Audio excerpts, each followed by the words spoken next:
шаҳидон намемиранд. онҳое ки дар роҳи ватан ҷони худро аз даст доданд қаҳрамонони ҳақиқӣ ҳастанд. онҳо барои амният, озодӣ ва ояндаи ороми мардумашон қурбонӣ карданд.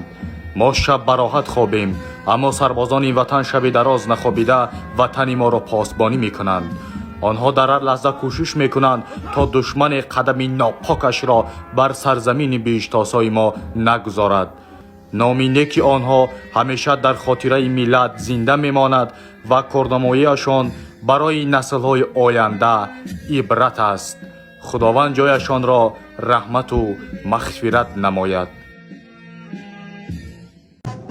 ҳурмати шери сафеди модару хоки ватан, ҳурмати меҳри бадил пайвастаи поки ватан, ҳурмати он қаҳрамононе ки дар ҷанги ҷаҳон, ҳурмати он родмардоне ба ҷанги душманон, ҳурмати ин халқи нек мардона хидмат мекунем, ҷони халқи худ ба ҷони хеш пайванд мекунем.